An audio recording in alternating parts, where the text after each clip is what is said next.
I am very excited to introduce this panel of 4 authors. We are unfortunately missing Amanda Baxley, who is recovering from hip surgery. So you guys are going to cue up Amanda's, self-introduction. Thank you. We'll start there. This is from last year's conference. In 2009, I made the decision to undergo genetic testing to determine if I would follow in the footsteps of my grandfather, great-grandfather, father, uncle, aunt, cousin, and be the 6th generation of my family afflicted with GSS. 8 weeks after testing, I received positive test results for the F198S pathogenic variant. Receiving these positive test results meant that if my disease progression is similar to my father's, who passed away in 2010 after a 6-year battle with GSS, in my early 50s, I'll start to display the first symptoms and will pass away as I enter into my late 50s. So at the age of 26, in my mind at that time, I was handed a death sentence. I was faced with making some decisions about my life I never thought I would have to make, let alone at such a young age. One of these decisions was whether or not I would have children. I'd always wanted to have kids, but with these results, I knew one thing for sure, and that was that I could not bring a child into this world knowing that they would have a 50% chance of inheriting this mutation. Doing that would only allow GSS to potentially affect a 7th generation, and for me, that was just not an option. So I decided to not have children. I was heartbroken until an alternative solution was presented to me during a research study visit at UCSF. It was there that I was told by a genetic counselor about a reproductive option I had never heard of, but that had the potential to work. It was an option that would not only allow me to fulfill my dream of being a mom to my own biological children, but one that would serve to eradicate GSS from all future generations of my family. And that option was called in vitro fertilization with pre-implantation genetic diagnosis. So what that is a screening test that's performed on embryos created via IVF to genetically analyze them before transfer. It's a months-long process that is just exhausting in every way possible, but it was one that I ultimately decided to give a shot. I decided to go through it for lots of different reasons, but just a few are pretty important to me. The first one is I did it for my dad. My dad was a small-town family doctor, but he was also my hero. He loved life. He loved his community, his family. He got sick at age 52 and then died at age 58. He never got the chance to fully live his life, but he really fought hard to do so until the end. He gave me the strength I needed to fight back, too, in my own way. And then the second reason I did it was I did it for us. For this community. I did it for me, but I did it for you guys too. I figured that besides being involved in these just incredible research studies that we've heard about this weekend, there was nothing that I could personally do to stop this disease. So IVF with PGD was a brand new thing for the prion disease community. So I figured that if it worked for me, it could potentially work for you. It could give us some of our power back. We could actually do something to beat these diseases at their own game. And then 3, the most important reason is, I've given this speech so many years and I always cry at this part. I did it for them, for the one sitting at the table over there. When I look in the mirror, I see GSS. I see what it's done to my family. But when I look at them, I don't. I see hope. I see hope for a brighter future for my family and then for a lot of other families in this room. PGD gave me the ability to protect them, and I find power and love and courage in the fact that as far as my family is concerned, this disease stops with me. It's done. So 8 years ago, through a case study published in JAMA Neurology, I was identified as the first woman in history to undergo IVF with PGD for a genetic prion disease. Since then, my family's been featured in the New York Times and then in the book that you see out front called Mercies in Disguise. Through the foundation, I've also been able to use my story to help counsel couples through their reproductive options when faced with a genetic prion disease. And I did a little count this morning, and I think 10 prion disease-free children have been born now through IVF with PGD, that I know of at least, and I'm sure that there are many more to come. And for me, these little beacons of hope that we have around us make it all worth it. So, thank you.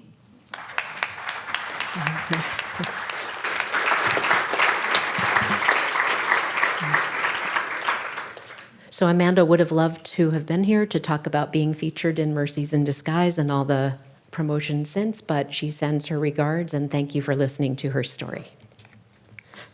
So circulating through our panel here, just going to ask each of you to share a little about your story, your loved one, their journey with CJD. So Rosemary, I'll start with you ladies first. I was hoping I was last. Okay, well you could be. It's okay. My husband, Eric, he was 56. He had had some symptoms, very obscure things that we couldn't figure out what was going on for a couple of months. And then he went into the hospital in May, and 2 weeks later, we found out that it was officially CJD, and he passed away basically in a month. So the progression was very quick, and it was a lot, obviously, to absorb, and you wanted to talk about the project too, right? So then, I decided, I felt that there was a need for people to know in my community what we went through, and I tried to write a book, essays, and it was very difficult, and I found that expressing what had happened, but through prose poetry, felt something I was able to do, and I found myself writing 40 poems about the process of his illness, and now I've just finished the book. I ended up with 60 poems, and I think it's been very educational for people in my community to learn about what we went through.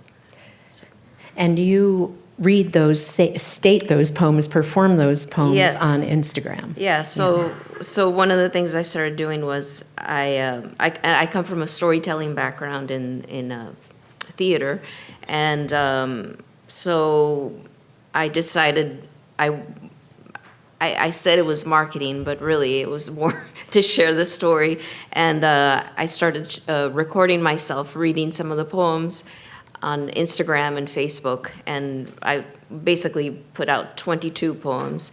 And I think that was very impactful for people on Facebook and Instagram to really understand what we went through. And I feel like it affected people. And also my husband never got a chance to tell his friends, this is what I'm going through, or, he lost his ability to communicate very quickly. So I also felt like I was a voice for him as well. So Absolutely, thank you. thank you. So next up, you can pass the mic over to David Oliver. And David, if you can tell us who you are, what you do, and a little of your dad's story. Sure. I'm David Oliver. I'm a reporter at USA Today. My father was Dr. Mark Oliver. He was a primary care physician in Morristown, New Jersey, if anybody knows where that is. He died of CJD back in May 2022 after a very short illness that was a matter of weeks. It was a complete shock to our family, as it's very shocking, I'm sure, to many of you. In addition to being a primary care physician, he was a clarinet and saxophone player, a photographer, skier, golfer. He got a hole-in-one in golf one time, I do have to say that. He was an incredible person who I really looked up to so much, and it's horrible what happened. And my family, my 3 siblings, my mom and I, all were kind of there for him. We lived at home, and while he was on hospice, he lived at home, and we all took turns taking care of him, and it was very awful, but it kind of, I think, brought us all together in a really unique, terrible way. And I'm a writer by trade, and it made sense to, I think, write a lot about this. I'm very lucky to work for a company and to have editors and colleagues at work who were extremely supportive, and kind of me using my platform to tell my story, speak to researchers. I've spoken to Sonia and Eric, who've been very kind and helpful in trying to tell this story through a narrative and through some reporting. So I've written a series of essays that have performed very well at work, which means I get to write more of them, which is great. Keep clicking. I hope to eventually write a book about all the experiences, but sort of inspired by Rosemary, I might try my hand at some poetry to get my thoughts out about everything. But I appreciate the support from this community, and I'm sure that my dad did too. Thanks. Thank you. Okay. Dave Langan is turning on the mic. Good job. Yeah, my name's David. You can call me Dave. And my wife, who some have seen her name written, it's pronounced Zavon. It's unique. Her picture's here, third from the left column, third row down. And that's a picture of her, one of her last flights. She's a pilot. She was charter pilot, regional pilot, corporate pilot, but mostly a CFII, which in the airline world is certified flight instructor. She would teach people how to fly and get their ratings. And I met her as a young Air Force pilot. She was the Air Force airport manager in the town I was in. Youngest airport manager in the country at the time. I didn't know that, but I just knew, hey, who's this cute person behind the desk when I went to buy an FAA manual, hoping to be an airline pilot someday, which now I am. And she was filling in for the clerk, and she sold me the book, and that initial meeting turned into 22 years of marriage and 2 kids. And throughout that time also, she was very athletic. She ran marathons and triathlons, and in fact 7 marathons and so many triathlons and stuff. I couldn't keep track of that, but so very active. And we noticed, she first noticed something was wrong when she was flying with a student and she wasn't able to instruct like she normally was, and so she called a halt to that.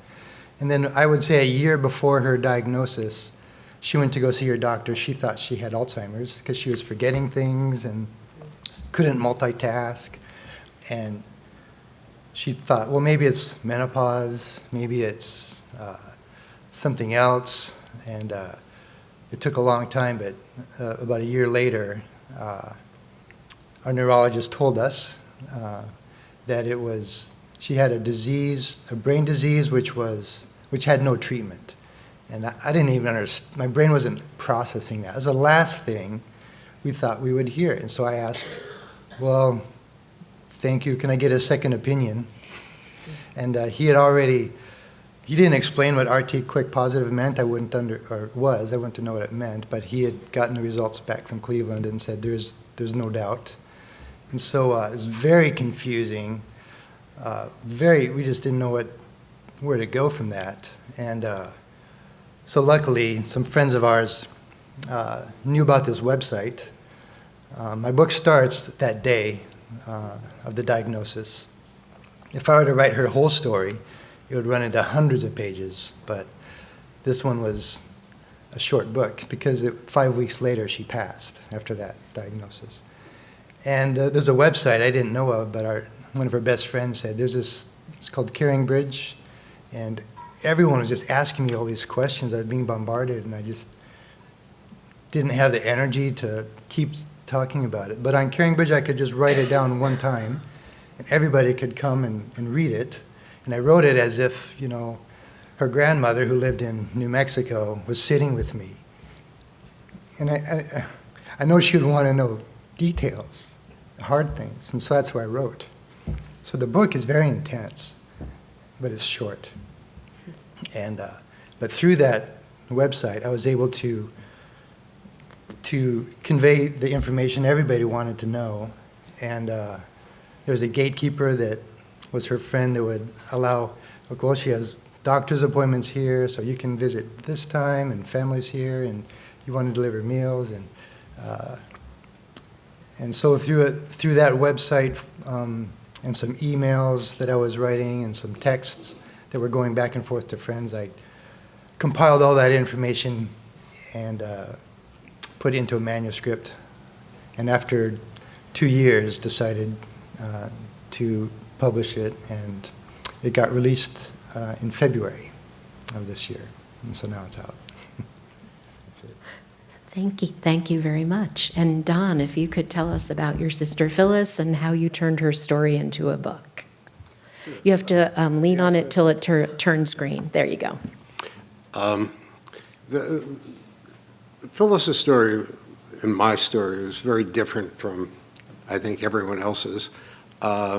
First, it happened quite a while ago, but most importantly, at the point that Phyllis became sick, she and I were pretty estranged.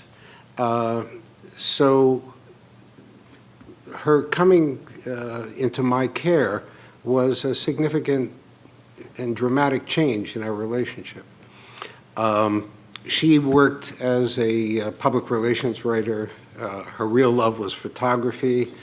She was also very athletic. She lived on the Upper West Side of Manhattan and ran laps in the park every morning and swam at the Y, and loved the outdoors. She was very active in the Sierra Club and cross-country skier and so on.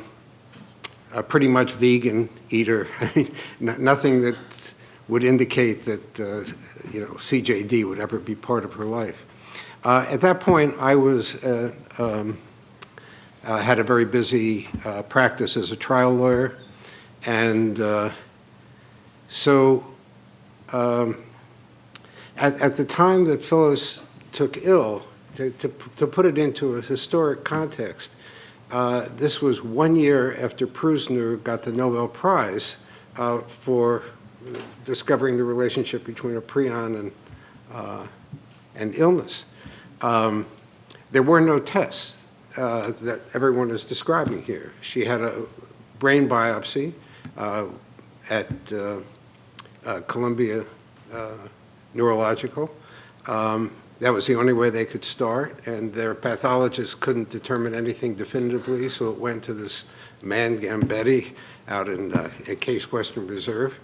Meanwhile, we came home, took her home waiting for the results from Gambetti, and her neurologist called me and said in one of the, somebody here the other day was talking about somebody with great bedside manner. He probably had the worst bedside manner of anyone you could imagine. And he said, "I'm sorry to tell you it's CJD, and that's it." And I said, "Well, could you elaborate a little more? What are our next steps?" He said, "There are no next steps. It's a fatal, incurable, there's no treatment." I said, "How about clinical trials?" He said, "No, there's nothing." I said, "Well, when do you want to see her again?" "I don't want to see her again." So he said, and I said, "Well, how do I take care of her?" "You can't take care of her. She needs to go into some sort of facility, and that's it." And he said, "And I have to run." So I said, "Before you get off the phone, could you at least tell me what I could expect?" And whereupon he proceeded to give me a litany of every horrific thing that everyone is aware of, and said that's what I should expect. Phyllis had an unusual, I'm now understanding, relatively unusual span with the disease. It took 18 months until she died. She began with cognitive impairments, dementia, loss of speech. What the book is about, well, I'll just tell you that I had, at the point that Phyllis got sick, I had published my first novel, stopped practicing law. Since then, wrote 6 more books. Never intended to write a book about Phyllis, and I found Phyllis was always working on a novel of her own, and I assumed this was a draft of something she had written, but when I picked it up, I had discovered it was my own journal from the period. Now, let me just say parenthetically, I happen to have a really good memory for all sorts of things, but I never had any memory of what happened during the 18 months that I was living with her, which may seem sort of astonishing, but I managed to suppress it all. And suddenly it all came back, and I thought, well, I'm going to write it for myself and for my family. And when I was done, I shared it with an editor friend, a former New Yorker editor, and he said, no, it should be published. And it occurred to me that it might have some value for the rest of the world, so it's been published. Thank you. Well, thank you each for sharing how you came to the point of sharing your story with the world. And I'll just ask you, what has happened since? What feedback have you received? What has happened since you published? Rosemary? Well, I guess people who knew him, and they've thanked me, and I know some of the poems are very intense, but they have felt connected to him more, and as though they understood a little bit more what he went through, what we went through. So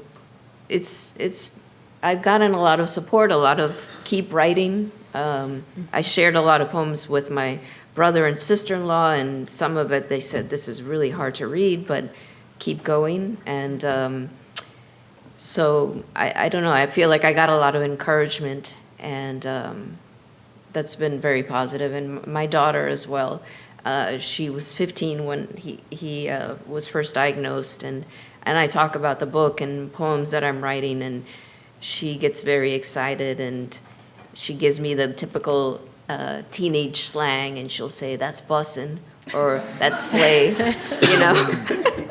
So, but we have a very open relation, we communicate about a lot of things, and so it's been really great to share it with her. She hasn't read everything, but she is aware that she's in the book as well, so, yeah. That's great. That's great. And it's probably pretty cathartic for you, too, to have Oh, gotten yes. it all out. Yes. Mhm. I like to say that writing this book, whenever I would sit down to write, it felt as though I was putting a warm blanket over myself. It was just very comforting. And yeah, I actually miss it. I'm sure I'll keep writing, but I miss the process of writing this book. It was just something I'd look forward to every night. So Oh, that's great. So David Oliver, same question, what's happened since, and what was it like to approach the people you worked with every day about this? I'll start with the second part. Approaching people I work with, it was interesting. I mean, I think I was pretty open about what was happening because I was also like working, but like half working, because I was like, oh, like I need to take my dad to the bathroom, like, or brush his teeth or do something like in the middle of the workday. So I kind of had to be really open and honest, and everybody was very understanding and helpful when I had to take frequent breaks. So when it came time to write about it, everybody kind of knew where I was coming from. So again, I feel very grateful and honored that they were very supportive of it and gave me the time and space to do so. The response has been something I never expected. It's been really tremendous just from readers in general. I mean, I get a lot of nasty reader emails, like very frequently. And if you send one to a journalist, they probably read it, and it probably does hurt their feelings. So keep that in mind here, folks. I'm just saying, it's true. We do read them. And I got so many like people whose families or friends or the people in their lives who've been affected by not just grief in general, but CJD specifically. It just made me feel a lot less alone. Not that, I mean, this organization is wonderful, but it made me feel less alone in writing about it. And it led to like at least 3 or 4 phone calls off the top of my head from people who just needed to talk to someone. And even a year after I published the first one, I think someone called me and said that they found it and they wanted to talk through because their mother just got diagnosed with it and they just wanted to talk to someone. So it's like stuff like that that's like, oh shoot, like I'm glad that I did this. I think it's been mixed for my family, what I've shared. I think some of my family members are more private and would rather me not talk about it. Some are really happy that I'm writing about it. I think a lot of my friends, and my mom's friends, a lot of people I think are shocked that like, I don't know, I'm like not a very like melancholy person in my life, but I can write, like I can get real into it with my writing, and I think people are a little surprised that I can kind of get kind of dark that way, but I think it's just how I sort of like make sense of things. and getting them out on paper has been super helpful to me and extremely cathartic. I find that my inspiration comes sort of at like random times. I have a lot of notes apps, like the notes app on my phone is full of just like diatribes that I started to do during his illness as well. And then if I get an idea, I'll refer back to those and just kind of like grab a story from there that kind of feels appropriate. So it's been a mixed bag, but I think overall, like, really, really worth it. So David Langan, same question. What's happened since you published? Well, I never did intend to publish what I had written, but several people who had been reading the notes on Caringbridge said that they encouraged me strongly, and finally I decided to. And I'm glad I did. I was unsure about having people I've never met read about such personal things I was writing, but I found that they've come to me and expressed how much it meant to them. In fact, my proofreader first, who didn't know my family at all, she just was a proofreader, and she said, "Wow, your story changed my life." And I thought, I had no idea. So in fact, my editor sent back something that said that my book made them proud to be in the business, to be able to put it out there. So, in fact, the publisher, it got released in February, and since then the publisher made me the author of the month for the month of March, right after that. So. And so I never intended this to go much further than my personal circle of friends and family who were going to read it as a legacy to my wife and as a thank you to them. But now look, it exceeds my personal circle. And so my goal is, Debbie, what she encouraged me to is to promote CJD, is in a sense to get the word out there, that it exists and have it in a list. I remember on the slide you said, what's missing from this slide? Yeah. It's CJD.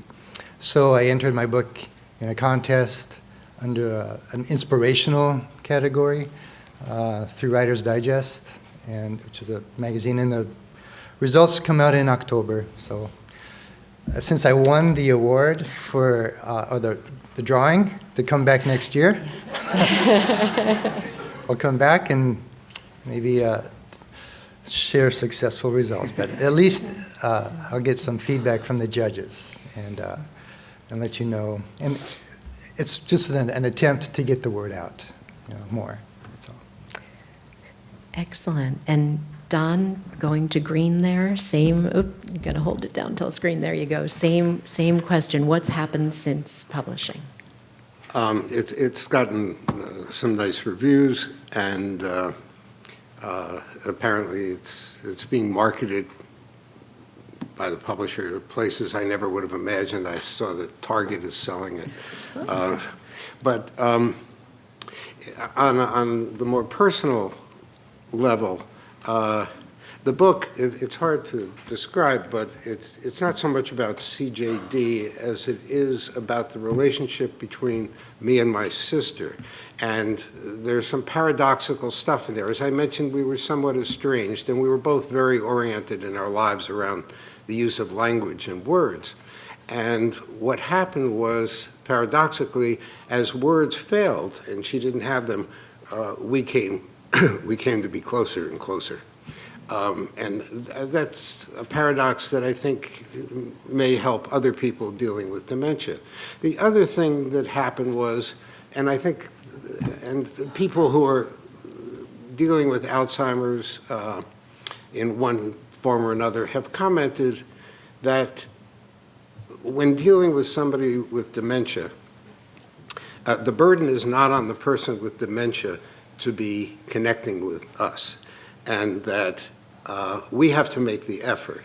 And there's always, there's this trope that the sad thing about dementia is that you lose the person before you lose the person. And that's really a lie, because you don't ever really lose the person, and there's always a person there to connect with, a soul, if one wants to be religious about it.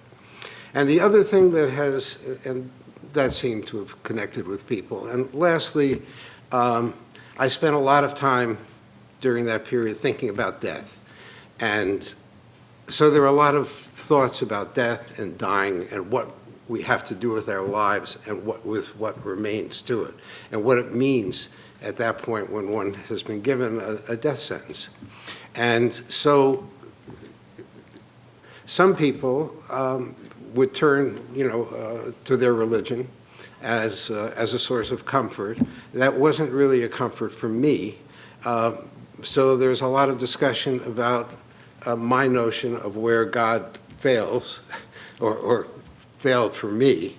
But on the other hand, I also discovered, to give away the punchline of the book, is that I found God's presence in the world through the people who came forward to help, unasked for. So anyway, that's the book. Thank you so much. We have a few minutes for questions. We have, they're forever going to be called the Running Australians. Any questions or comments from the room? They're eager to run. So let me just say, I live in Morristown, and I did not know Dr. Oliver, but on my community newspapers and Facebook pages, the love for your dad was just a complete outpouring. How did it feel, if you're on green there, how did it feel to see your dad's patients and the whole community coming forward like that? I mean, I always kind of knew that he had a really profound impact on the community, even like when he was alive. I mean, you couldn't go to a supermarket with him without somebody going to talk to him. He couldn't really remember everybody's names. That was aside from the CJD. I think he just had trouble with that. But he was always very profound. I remember at his funeral, this older woman came up to us and said, "I want you to know that he was my best friend." And it's just like so interesting that he was able to have such a impact on individual people that he probably saw once a year, but who, I mean, he told a lot of really, really horrible dad jokes that I still tell today in his honor, and he unfortunately gave that to me. I think he was able to really, with that humor, with his kindness, be able to take care of people, and that legacy, I think, has just lasted beyond. Yeah. It just said a lot to me about the old-fashioned relationship between your family physician and yourself, and people were actually, very devastated, at losing him, and that they had to find somebody else. They were really very sad. We have one back here. I don't have so much a question as just, I want to just express my deep gratitude to each of you for your vulnerability and sharing your stories, and in doing it in such a public way as to be able to write about it and then put it out there for the rest of us to read. It's a hard thing to do. It's a very personal journey, and I just want to say thank you so much. We appreciate you.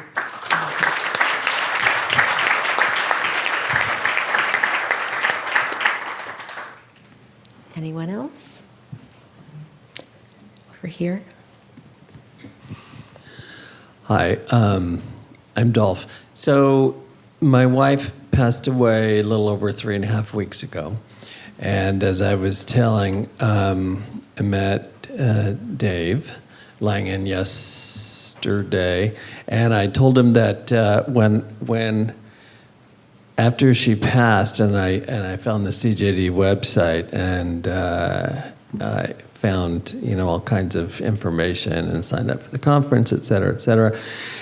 And I looked up Dave's book on Amazon because I thought I can get it super quick, and I thought it was coming the next day, and it didn't. And it was just like, where's my book? Where's my book? And it came 3 days later. Oh my gosh, I could not. When it came to that, and I love books, and I was just so excited to get the book. And I read it over 2 nights. I read half of it in one night, but then it was really late, and I was tired, and I fell asleep. But it was so cathartic to read, because everything that I read was so personal and it touched me, and I thought, wow, this is incredible, that other people are or have gone through the same thing. And my wife's journey was short like your wife's, and so it was just it was very good for me to read, and it made me feel good, all as well, and I smiled, and once I finished the book, then it was like time to come to the conference, and I thought, okay, I'm going to pass this book along to my in-laws, and I want everybody to read it. So thank you. Great. And thank you, everybody on the panel. Okay. I think the clock is telling me we are out of time. I want to thank each of you so much for sharing your stories. And Don, thank you for donating book proceeds. Thank you so much.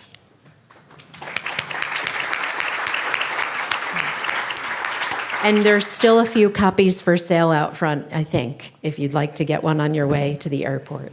Thank you all very much.